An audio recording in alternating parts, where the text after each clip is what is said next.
Acne scars, इन्हें ठीक करना सबसे ज़्यादा मुश्किल होता है बिकॉज ये आसानी से नहीं जाते। इनके ट्रीटमेंट भी बहुत महंगे होते हैं और इन पे रिजल्ट्स भी ना बहुत स्लो आते हैं। काफी सेलिब्रिटीज के चेहरे पे आपको ये एक्ने स्कार्स दिखाई देंगे। एक एक्टर के लिए ना उसके लाइफ की सबसे इंपॉर्टेंट चीज, सबसे बड़ा असेट उसका फेस होता है। बहुत पैसा इनके पास, बहुत से रिसोर्सेज है, फिर भी अपने एक्ने स्कार्स को ठीक नहीं कर पा रहे बिकॉज देखो, अगर स्कार ज्यादा पुराना हो या ज्यादा डीप हो ना, आप वर्ल्ड का बेस्ट ट्रीटमेंट करा लो, वो पूरी तरह से नहीं जाता। इवन काफी डर्मेट की वीडियोस भी आपको मिल जाएगी स्कार्स के ऊपर। कोई भी डर्मेट अपनी वीडियोस में ये नहीं कहता है कि स्कार्स चला जाएगा, परमानेंटली रिमूव हो जाएगा। वो लोग ये कहते हैं कि स्कार्स का साइज कम होगा, स्कार्स पे आपको रिजल्ट्स मिलेंगे। बिकॉज अगर एक बार एक्ने स्कार हो गया ना, उसे परमानेंटली रिमूव करना नेक्स्ट टू इम्पॉसिबल होता है। हाँ देखो, कुछ कंडीशंस ऐसी होती है जिनमें बस 200 रुपए के ना रेटिनॉइड के ट्यूब लगा के आप 70-80% तक भी अपने स्कार्स को कम कर सकते हो। बट कुछ कंडीशंस में वर्ल्ड का बेस्ट ट्रीटमेंट करा लो, लाखों रुपए खर्च कर लो, आपको 10-20% से ज्यादा रिजल्ट्स नहीं मिलेंगे स्कार्स पे। बेसिकली इस वीडियो में ना स्कार्स के लिए जो भी बेस्ट अवेलेबल ट्रीटमेंट है, जो आप घर पे कर सकते हो या फिर क्लिनिक में जाके करा सकते हो, जैसे कि retinoids, microneedling, CO2 laser, collagen supplement, इन सब के बारे में बात करेंगे। मुझे भी अपने एक्ने के स्कार्स है,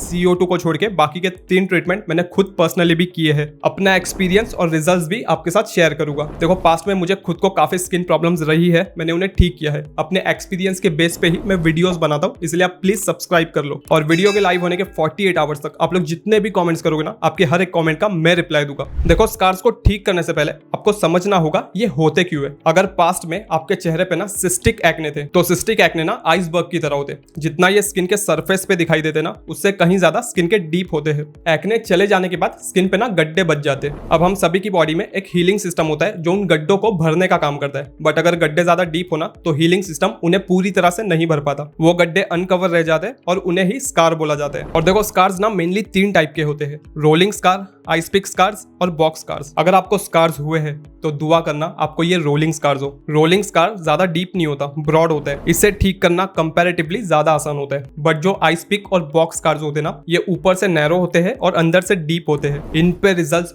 बहुत स्लो आते हैं। और अगर आपको अपने स्कार्स के गड्ढों को ठीक करना है, आई मीन उन्हें अंदर से भरना है, तो आपको स्किन के अंदर ना कोलेजन को बढ़ाना होगा।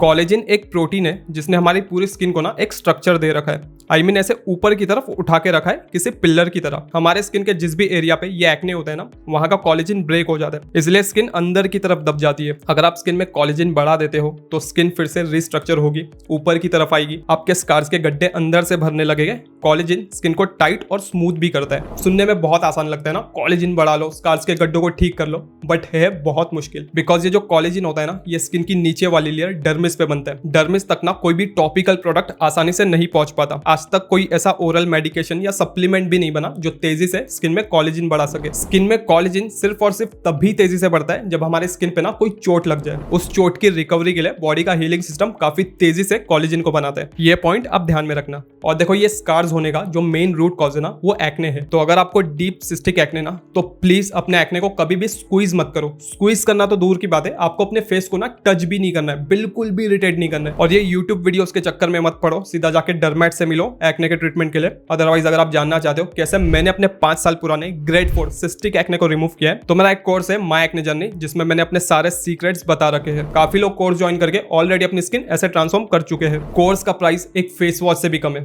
अगर आप कोर्स ज्वाइन करोगे तो मैं पर्सनली भी आपको गाइड करूंगा इंस्टाग्राम पे। कोर्स का लिंक मैं डिस्क्रिप्शन में दे दूंगा। स्कार्स के लिए जो भी बेस्ट अवेलेबल ट्रीटमेंट है उनके बारे में बात करते हैं। सबसे पहले बात करेंगे सबसे अफोर्डेबल ट्रीटमेंट, मतलब के रेटिनॉइड्स के बारे में। रेटिनॉइन, टेजोरेटिन, ये बहुत ही पावरफुल रेटिनॉइड्स है। 200-250 रुपए में आपको इनके ट्यूब्स मिल जाएगी। ये स्कार्स को ऊपर से और अंदर से दोनों तरफ से ना कम करने का काम करते हैं। देखो, रेटिनॉइड्स क्या करते हैं, स्किन के ऊपर से ना स्किन को पील करने लगते हैं। तो मान लो ये बुक नहीं है, ये आपकी स्किन है, इस पे मैं कुछ स्कार्स बना देता हूँ, तो इस पेपर की तरह जैसे जैसे आपकी स्किन पील होती जाएगी ना, आपके स्कार्स का साइज कम होता जाएगा। पीछे से जो नई स्किन आगे आएगी एकदम फ्रेश होगी, स्कार फ्री होगी। और 3-4 महीनों तक रेटिनॉइड को यूज कर लेने के बाद ना, ये स्किन की नीचे वाली लेयर डर्मिस तक भी पहुंच जाते हैं और वहां पे कोलेजन को बढ़ाने लगते हैं। कोलेजन बढ़ेगा तो स्कार्स के गड्ढे आपके अंदर से भरेंगे, स्किन टाइट होगी, स्मूथ होगी। इस तरह से रेटिनॉइड्स ऊपर से और अंदर से दोनों तरफ से स्कार्स को कम करने का काम करते हैं। बट देखो, रेटिनॉइड्स के रिजल्ट सिर्फ उन लोगों को मिलते हैं जिनके स्कार्स ना ज्यादा पुराने नहीं है। मतलब रिसेंटली आपके एक्ने गए हैं, ज्यादा टाइम नहीं हुआ है, ज्यादा से ज्यादा 5-6 महीना हुआ है, या फिर पकड़ लो आपके स्कार की जो एज है ना वो 1 साल से कम है, और आपके स्कार्स ज्यादा डीप भी नहीं होने चाहिए, और आपको रोलिंग टाइप के स्कार्स है ना,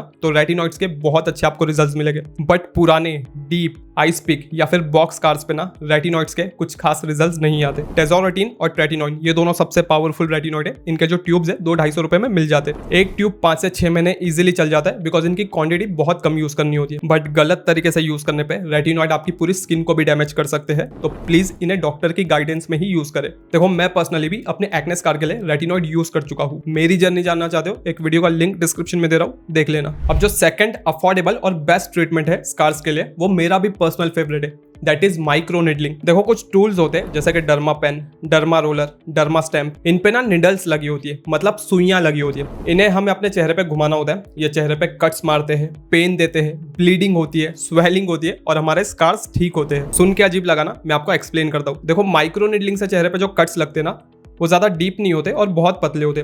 उनसे आपको कोई भी नुकसान नहीं होगा, वो 100% रिकवर हो जाएंगे। माइक्रो निडलिंग के कट्स को हील करने के लिए हमारी बॉडी क्या करती है, तेजी से कोलेजन को बनाती है।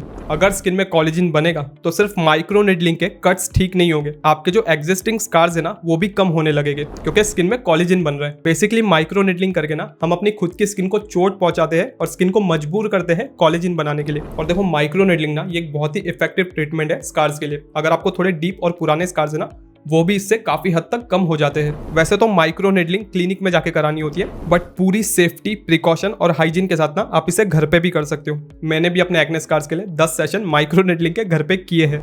आप जानना चाहते हो मुझे कैसे रिजल्ट्स मिले, माइक्रो निडलिंग घर पे करना कैसे है, कौन से प्रोडक्ट यूज करने हैं, कितना खर्चा आ सकता है, तो मेरी माइक्रो निडलिंग की जो जर्नी थी उन वीडियो का प्लेलिस्ट बना के लिंक डिस्क्रिप्शन में दे दूंगा, नॉलेज के लिए आप जाके देख सकते हो। तो अब बात करेंगे पूरे वर्ल्ड में स्कार्स के लिए जो सबसे एडवांस ट्रीटमेंट है, मतलब CO2 लेजर की। CO2 लेजर डीप और पुराने स्कार्स को भी ना काफी हद तक कम कर देता है। अब ये CO2 लेजर ना एक लेजर टेक्नोलॉजी है। ये स्किन की नीचे वाली लेयर डर्मिस तक बहुत ही आसानी से पहुंच जाता है। ये डर्मिस पे जाके ना वहां की एक स्किन को वेपराइज करता है। I mean, बहुत ही कंट्रोल तरीके से ना उस स्किन को जलाता है। उस जली हुई स्किन को रिकवर करने के लिए हमारी बॉडी क्या करती है, बहुत ही एग्रेसिवली कोलेजन को बनाती है। आपको पता है ये CO2 लेजर इतनी एडवांस टेक्नोलॉजी क्यों है स्कार्स के लिए? चलो मैं आपको बताता हूँ। मान लो आपके स्कार्स के गड्ढे ना थोड़े डीप है, आप रेटिनॉइड यूज करोगे या माइक्रो निडलिंग करोगे ना, स्कार्स के गड्ढे डीप होने की वजह से वो चीजें ना आपके स्कार्स के अंदर तक जा ही नहीं पाएगी। मतलब मेनली जिस एरिया में हमें कोलेजन की रिक्वायरमेंट है स्कार्स को ठीक करने के लिए, वहां का ही कोलेजन नहीं बढ़ेगा। बट जो CO2 लेजर होता है ना, ये एक लाइट टेक्नोलॉजी है। स्कार्स के गड्ढे कितने भी डीप हो, ये उनके अंदर तक चला जाता है और वहां पे जाके बहुत ही तेजी से कोलेजन को बढ़ाता है। इसलिए थोड़े डीप और पुराने स्कार्स भी ना इससे काफी आसानी से कम हो जाते हैं। और फॉर श्योर आपको ये क्लिनिक में जाके ही कराना पड़ेगा।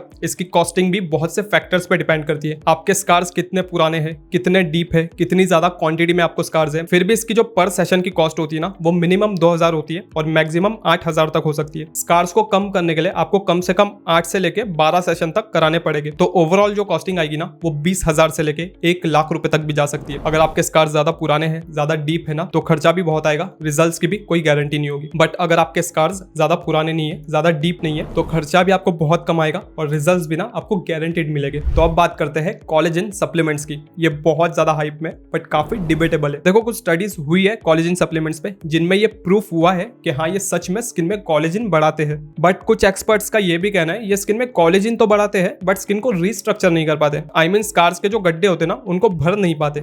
इसीलिए ना इन्हें सिर्फ सपोर्ट में लेना चाहिए। जैसे कि अगर आप रेटिनॉइड, माइक्रो निडलिंग या फिर CO2 की साइकिल पे हो ना, तो सपोर्ट के लिए आप कोलेजन सप्लीमेंट भी ले सकते हो। लेकिन सिर्फ और सिर्फ कोलेजन सप्लीमेंट लेके आप ये सोचोगे कि आपके स्कार्स के गड्ढे इनसे भर जाएंगे, तो ऐसा नहीं होने वाला। जब मैं भी माइक्रो निडलिंग की साइकिल पे था ना, सपोर्ट के लिए मैं भी कोलेजन लेता था। तो अगर आप मेरी माइक्रो निडलिंग या फिर रेटिनॉइड की जर्नी जानना चाहते हो ना, मुझे कैसे रिजल्ट्स मिले, मैंने कैसे इन्हें यूज किया वगैरह वगैरह, उन वीडियोस का प्लेलिस्ट बना के मैंने डिस्क्रिप्शन में डाल दिया है। सब्सक्राइब और कमेंट करना बिल्कुल मत भूलना, हर किसी को रिप्लाई मिलने वाला है। याद रखना आपके चेहरे पे जो स्कार्स है ना, वो सिर्फ और सिर्फ सिवियर एक्ने की वजह से। अपने सिवियर एक्ने ठीक करना चाहते हो तो ये रहा मेरा कोर्स।